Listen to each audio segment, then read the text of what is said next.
Assalamualaikum warahmatullahi wabarakatuh. Waalaikumsalam warahmatullahi wabarakatuh.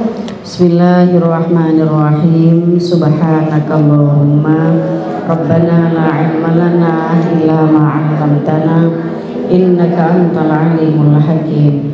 Tub 'alaina innaka antat tawwabur rahim. Wa taqabbal minna innaka antas samiul alim. Wa'allimna min ladunka ilman nafi'an ya dzal jalali wal ikram.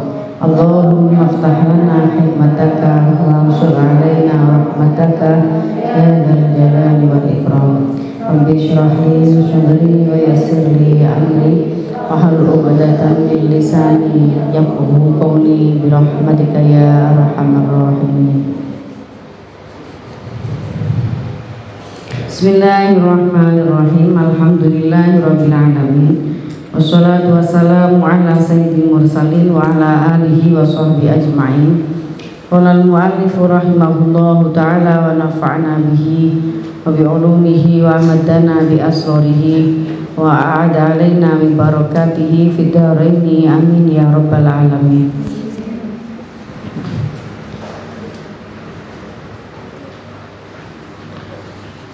Salli wa sallim daiman ala Ahmad. Salli wa sallim daiman ala Ahmad wal ali wal ashabi man qad wahada wal ali wal ashabi man qad wahada huwa khalaqahuma min nafsin wahidah huwa khalaqahuma min nafsin wahidah fabatha minhuma rijalan wa nisaa fabatha minhuma rijalan wa nisaa innahu lan na'ish hayatan thayyibah innahu lan na'ish hayatan thayyibah illa bi juhdina rijalan wa nisaa illa bi juhdina rijalan wa nisaa innahu lan nashhad hayatan adilah innahu lan nashhad hayatan adilah illa bi'adlina rijalan wa nisaa illa bi'adlina rijalan wa nisaa. Ada kehidupan yang harmonis, yang indah, yang baik tanpa kesungguhan laki-laki perempuan untuk membuat kehidupan, menciptakan kehidupan yang harmonis. Tidak ada juga kita bisa menyaksikan kehidupan yang adil tanpa keadilan laki dan perempuan. Keadilan yang diciptakan oleh laki-laki dan perempuan. Kita lanjutkan babul mar'ah wa kasbiha lil arzak wa infaqiha. Nah, jadi ini perempuan bekerja ya. Beberapa hadis yang menceritakan tentang perempuan bekerja dan perempuan-perempuan yang menafkahi keluarganya. An Jabir bin Abdullah radhiyallahu anhu yaqulu tuliqat khalati faradat an tajudda nakhlaha fazajaraha rajulun an takhruja fatat an-nabiyya sallallahu alaihi wasallam. Tuliko den cerai sapa kholati bibi ingsun, di perempuan korban perceraian. Fa'aradat mongko ngarepaken sapa kholah anta juga ing ento memetik sapa kholah nakhlaha ing kurmane kholah. Fazajara muli nglarang ha ing kholah sapa rajulun wong lanang antakhruja ing ento metu sapa kholah. Fa'atat nekani sapa kholah an-nabiy ing nabi sallallahu alaihi wasallam. Faqala nudawu sapa nabi bala iya. Fajudi moko meti sapa sira wadon nakhlaki ing kurma sira. Fainaki moko sak temene sira wadon iku asa anta sodaki menawa-menawa yen to aweh sedekah sira wadon au taf'ali utawa nglakoni sira wadon ma'rufan ing kebagusan.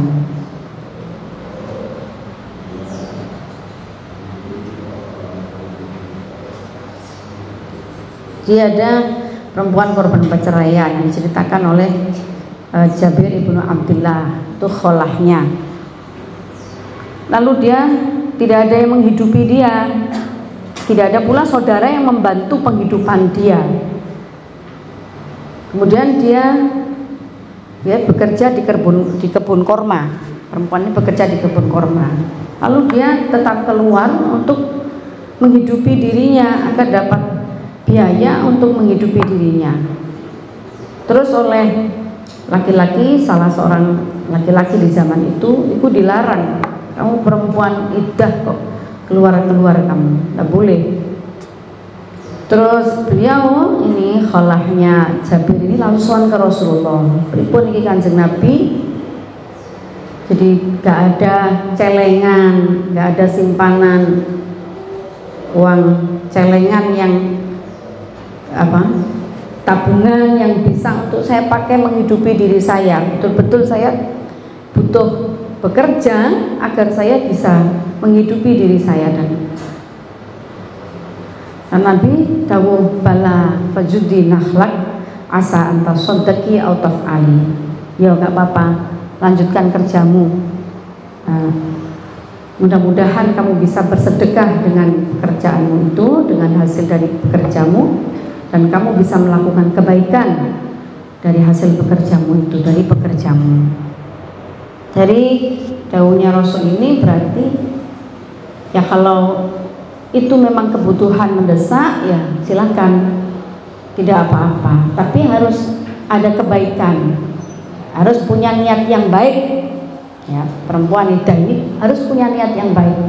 Ini perhatikan loh ini, karena sekarang itu banyak perempuan-perempuan yang iddah terus tidak memperhatikan iddahnya, dia tetap saja bekerja keluar rumah.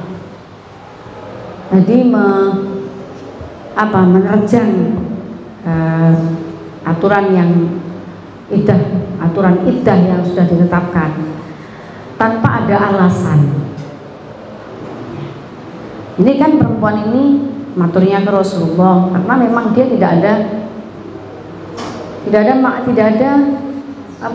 tidak punya biaya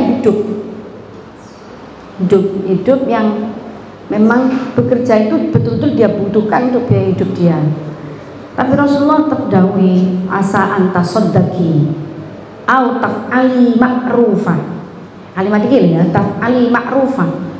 Di dalam pekerjamu itu ada sesuatu yang baik yang kamu lakukan.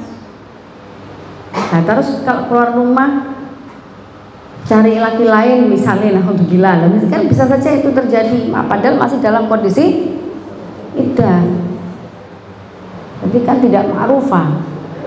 Atau misalkan masih ada simpanan yang cukup untuk biaya hidup, sementara harus dipertimbangkan betul, sementara kalau keluar itu bisa menjadi fitnah bagi dirinya, ya dihindari saja. Bukankah nanti juga dorornya, bahayanya juga akan kembali kepada dirinya sendiri. Kalau tidak ada alasan yang mendesak, misalkan hal-hal seperti yang disampaikan oleh Rasulullah, kalau dengan bekerja itu kamu bisa bersedekah dengan baik dan melakukan amal-amal yang ma'ruf, yang baik ya, berarti gak sampai tujuan yang lain untuk kemaksiatan dan lain-lain, maka lakukanlah, tidak apa-apa. Fajada'an nakhl ay qata'a samrohu. Lafat wajada'an nakhl ay qata'a samrohu itu memotong buahnya nakhl. Wa akhdahu lan ngalap nakhl.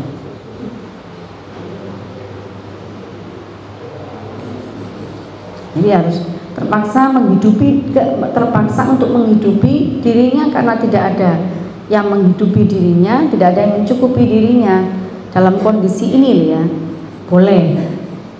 Tapi di Jawa umumnya atau di Madura itu umumnya masih banyak simpatisan, dulur-dulur itu bodoh simpati, kadang masih tidur di rumahnya bergilir. Kalau dia punya saudara terus dicukupi. Kalau tidak ada kebutuhan yang sangat mendesak, dia harus keluar sendiri mencari nafkah sendiri karena saudara-saudaranya, lingkungannya masih sangat kondusif ya jangan keluar rumah karena akan menjadi fitnah itu. Dan bahwa iddah itu ada, jelaskan dulu juga di dalam Al-Quran.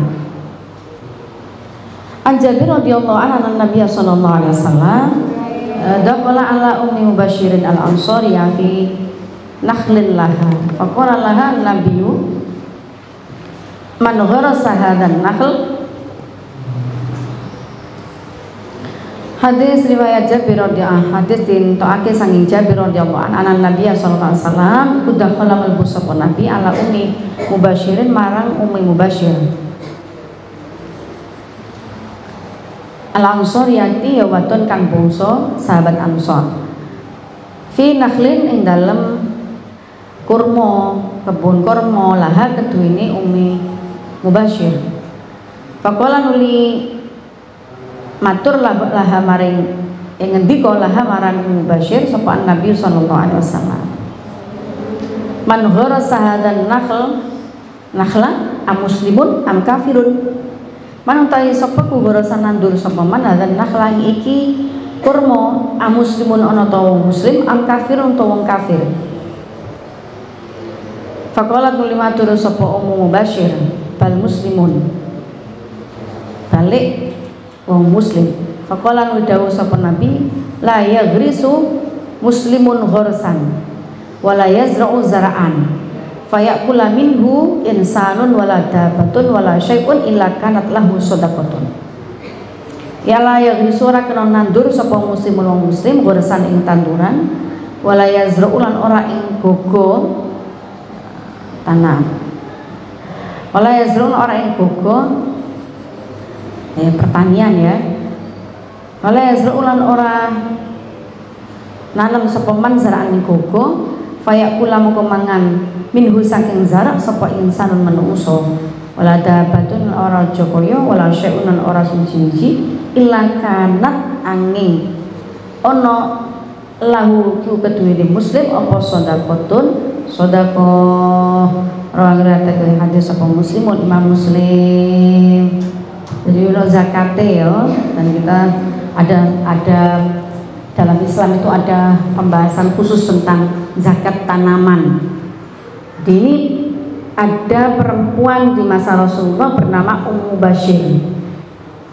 Ini pemilik perkebunan korma. Jadi sudah ada perempuan kaya di masa Rasul, dia pemilik kebun korma.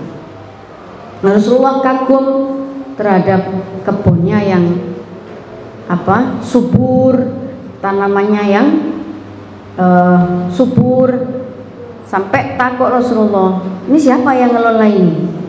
Orang muslim apa orang kafir? Kebun seluas ini siapa? Ternyata miliknya, pengelolanya seorang perempuan bernama Ummu Mubashir. Jadi apa ya istilahnya saiki? Kalau perdagangan namanya saudagar, kalau di pertanian apa jenenge? Di orang yang sukses di bidang pertanian kayak ini ya, petani sukses, petani kurma, saudagar kurma, perempuan dan muslim. Lalu Bashir matur, muslim ya Rasulullah, itu milik saya, milik Pulau Bashir. Nek ini milik orang muslim, dan dikelola dengan baik, ada hasilnya, menghasilkan sesuatu, dan maka harus memberi manfaat kepada manusia yang lain. Salah satunya dengan cara kudu ono zakate. Sekali lagi ini arahnya ke manfaat bagi manusia yang lain, manfaat juga bagi makhluk yang lain, dabah. Jadi makhluk yang lain itu apa ya, menyuburkan tanamannya, terus memberikan makanan ternak, makanan pada ternak yang dengan makanan yang baik.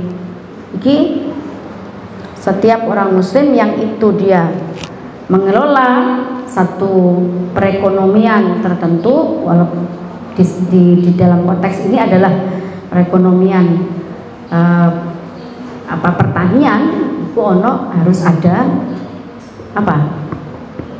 Harus ada zakatnya.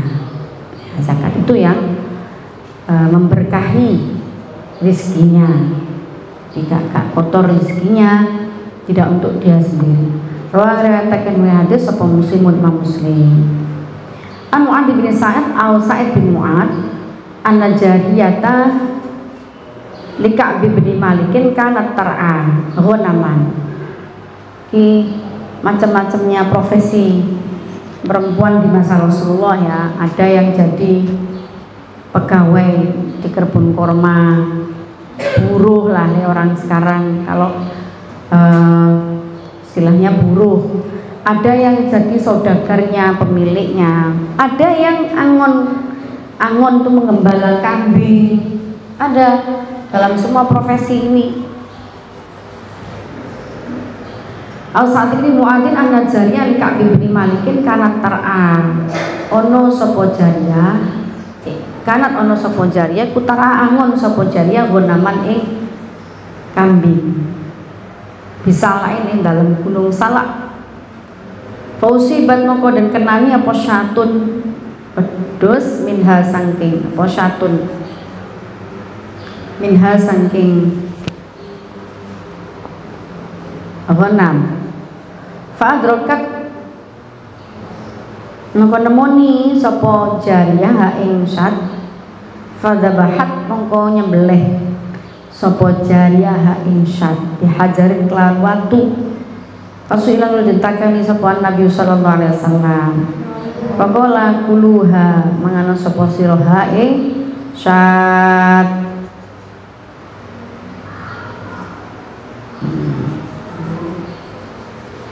Rawang riwayatake hadis sapa Al-Bukhari an Fatimah binti Qais radhiyallahu anha wa ummu syarikin imra'atun ghaniyatun minal ansar azimatun nafaqati fi sabilillah yang zilu 'alaiha adhifana.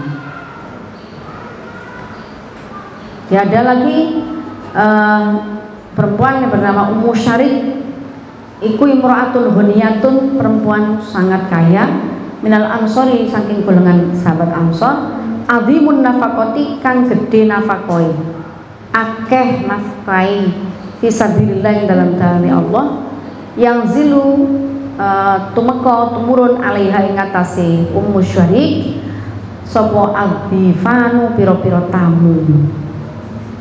Zaman Nabi, cerita dari Sayyidah Fatimah, ada perempuan namanya Ummu Syarik, kaya raya, dia dari golongan sahabat Ansor, tapi dia luman sekali, azimatun nafaqah.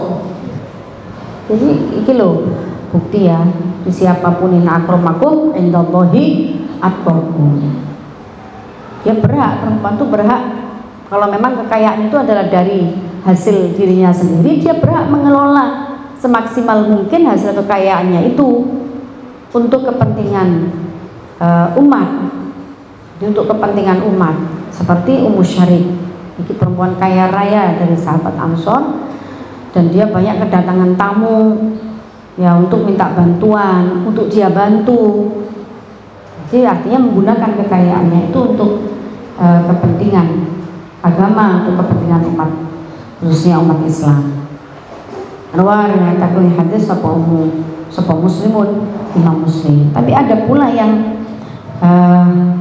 penggembala kambing tadi, tapi dia juga penyembelih, jadi bisa menyembelih, punya ilmu menyembelih hewan ternak dengan baik. Rasulullah ditanya oleh sahabat, itu pripun Kanjeng Nabi yang nyembelih orang perempuan? Dawuh Nabi, puluhan, makanlah, tidak apa-apa. Penyembelih hewan itu tidak harus laki-laki. Kalau perempuan itu dia bisa menyembelih dengan benar sesuai dengan syariat, ya makanlah. Rasulullah dawuh puluhan. Itu hasil sembelihan dari jariyah tadi, itu jariyah li Ka'b bin Malik di budaknya Ka'ab bin Malik. Ini perempuan budak ya, Rasul yang nyembelih. Nah, kenapa memangnya kalau dia perempuan budak? Kalau dia paham ilmunya, ilmu nyembelih menurut syariat Islam, paham, ya makan, tidak apa-apa, halal. Jadi Rasulullah tidak pernah membedakan status sosial seseorang, tidak pernah itu Rasulullah membedakan. Rasulullah pun mendatangi satu kebun milik perempuan, milik seseorang yang ternyata itu perempuan, pemilik kebun itu kaya raya juga, kaya raya, perempuan kaya raya, pemilik kebun. Ya sama Rasulullah juga dinasihati, juga diajari bagaimana cara yang benar mengelola uang.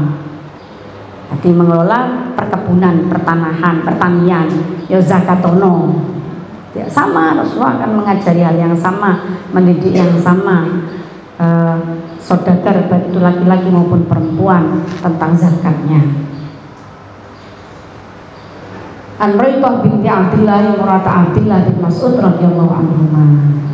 Saya kira sampai di sini dulu ya.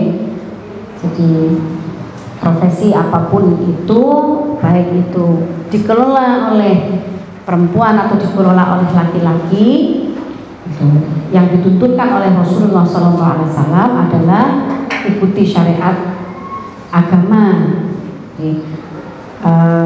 gunakan syariat agama di dalam mengelola itu semua. Terus zakat-zakat, perhatikan zakat-zakatnya. Tidak ada pembedaan sikap dalam menyikapi perbedaan profesi apapun itu, baik itu dilakukan oleh laki-laki maupun perempuan. Kalau memang sudah bidangnya di situ, ya asal dia bekerja dengan baik, mengikuti syariat agama dengan baik, dan melakukan kewajiban-kewajiban sebagai seorang muslim dengan baik, termasuk yang mengeluarkan zakatnya, itu sama, tidak boleh diperlakukan berbeda. Ya, meskipun di lingkungan kita itu masih banyak sekali perbedaannya, ya. Jadi pekerja kalau di pabrik-pabrik itu kadang masih dibedakan, kerja laki-laki sama perempuan itu beda. Jadi lebih tinggi gajinya pekerja laki-laki. Itu padahal waktu bekerjanya sama.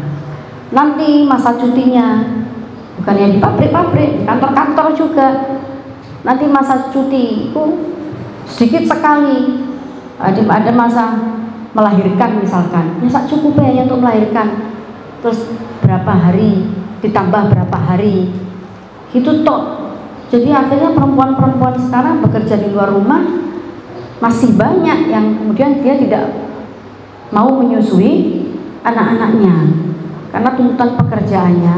Ya meskipun ini satu sisi ya gak wajib gitu ya, tapi ya gimana ya, kasih sayang, karena yang punya susu dan produk susu ini perempuan ya. Kalau itu laki-laki punya gitu kan bisa berbagi gantian gitu lah, enggak ya. Nah kalau memang harus seperti itu, ya sudah sunatullah perempuan yang dititipi oleh Allah. Ya kalau harus bekerja, sekarang banyak alat yang memeras susu itu banyak, diperah dulu, terus dimasukkan ke kulkas. Nanti kalau saat mau menghidangkan, dihangatkan, kemudian disusukan ke anaknya. Ya bagaimanapun air susu ibu ya beda lah dengan air susu sapi, ya beda. Susu kambing ya beda. Kamu mau disamakan dengan sapi? Ya nggak mau, beda lah. Selama bisa itu diproduksi, air susunya bisa diproduksi, ya sebisa mungkin kita berikan itu sebagai anugerah terindah untuk anak-anak kita, ya. Yang diberikan anugerah itu diberikan Allah Subhanahu wa taala kepada kita makhluk perempuan, yang tidak diberikan kepada makhluk yang lain gitu. Jadi ini diberikan juga kepada anak-anak kita. Syukur-syukur bisa menyusu langsung dari kita, tidak lewat dot gitu misalkan. Karena itu ada apa ya, kedekatan emosional dengan anak, jadi sentuhan ibu, kemudian makanya anak-anak yang disusui ibunya itu umumnya ya mungkin perlu ada penelitian lebih lanjut. Yang saya belum baca penelitian. Ini saya sendiri punya anak gitu, 5 anak nggak tanggung-tanggung, dan semua saya susui insya Allah haulaini kamilain, alhamdulillah. Padahal saya juga bekerja. Adik bahasa orang sekarang, saya bekerja. Saya sejak dari belum punya anak itu sudah ngajar, saya ngajar di luar rumah. Selain mengelola pesantren, pondok, saya sudah ngajar di madrasah-madrasah di lingkungan tambak beras. Itu ya tetap saya berusaha menyusui sendiri haulaini kamilaini itu. Usaha, karena ya beda. Ya kalau pengalaman saya sih beda yang disusui dengan ASI dengan dot itu beda. Ketahanan tubuhnya itu masih jauh lebih kuat anak-anak yang disusui dengan ASI. Jadi gak gampang loro, gak gampang sakit. Jangan, sebenarnya tidak karena alasan pekerjaan ya. Nah, kecuali memang misalkan single parent, perempuan itu perempuan yang hidup sendiri, tidak ada yang membiayai hidupnya dan anaknya. Nah, kalau seperti ini ya mau tidak mau dia harus bekerja. Nah, betul nopo bekerja tidak dilarang kan dalam Islam. Makanya ada banyak hadis yang sudah kita kaji atau kita ngaji tadi itu. Betul nopo, tapi ya jangan abaikan hak-hak orang di sekitar kita. Rasulullah kan menasihati begitu, ma'ruf ya. Jadi ada hak-hak orang-orang di sekitar kita. Misalnya ada hak anak-anak kita yang mesti kita tunaikan misalkan. Ya atas nama kasih sayang lah. Jangan semua itu dianggap membebani. Apapun kalau semua dianggap membebani ya jadi beban. Tapi kalau itu dianggap hal yang memberikan manfaat pada orang lain, kepada makhluk Allah, itu ma'ruf, sesuatu yang baik, itu semangat kita, seneng menjalaninya itu dengan seneng. Ya bukankah setiap orang ingin punya amal yang baik, ingin menambah-nambah amal solehnya, nah termasuk menyusui kan amal soleh, masih agak kewajiban, bukan wajib beliau. Tapi amal soleh kan enak kan, bukan taklif, orang koyo sesuatu yang membebani kita. Kita mau melakukan itu ya amal soleh semua itu. Bukankah itu menguntungkan kita kalau kita mau menjalani dengan bahagia, dengan seneng. Adik lucu, nyusunnya ngutil-ngutil anaknya, ngiduna anaknya, lucu. Jadi ada kebahagiaan tersendiri bagi ibu kalau dia bahagia dekat dengan anak-anaknya, menyusui anak-anaknya, demikian pula anak-anaknya. Nah, jangan itu jadi beban ya, sehingga kamu akan terus protes terhadap kehidupanmu, lingkunganmu. Kamu tidak bahagia karena kamu melakukan itu semua dengan terpaksa. Andai itu semua kita bayangkan sebagai satu ladang ibadah yang luar biasa, yang itu tidak bisa dilakukan oleh orang lain, termasuk oleh suami kita. Saya tadi katakan tidak ada air susu sumbernya dari suami, itu kan tidak ada.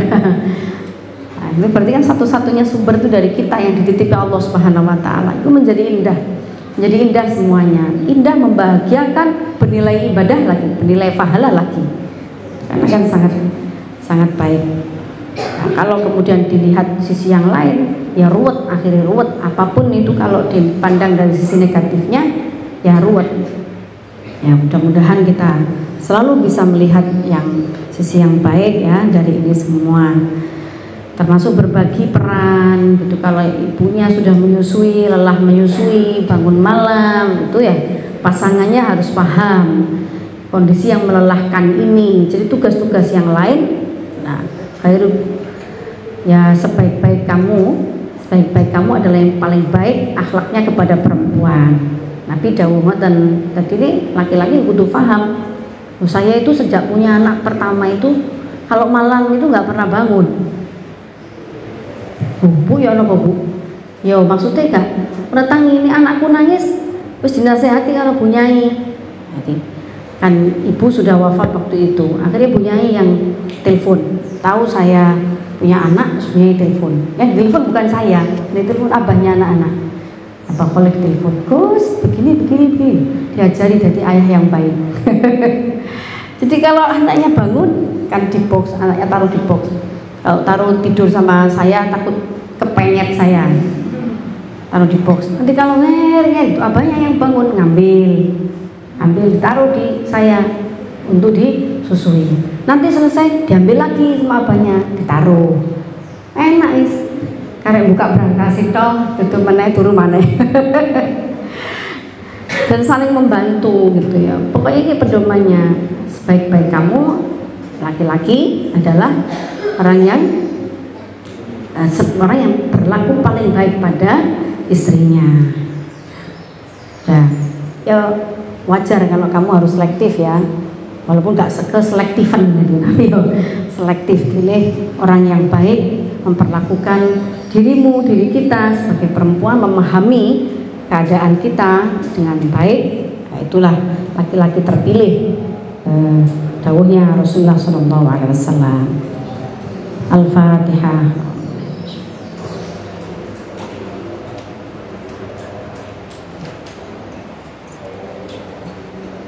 Bismillahirrahmanirrahim. Allahumma salli ala Sayyidina Muhammad wa ala ahli Sayyidina Muhammad. Allahumma inni astaudiuka ma 'allamtani faruddu ilayya 'inda hajati ilayhi wa la tunsi ya rabbal alamin. Allahumma inni astaudiuka ma 'allamtani faruddu ilayya 'inda hajati ilayhi wa la tunsi ya rabbal alamin. Allahumma inni astaudiuka ma 'allamtani faruddu ilayya 'inda hajati ilayhi wa la tunsi ya rabbal alamin. Assalamualaikum warahmatullahi wabarakatuh.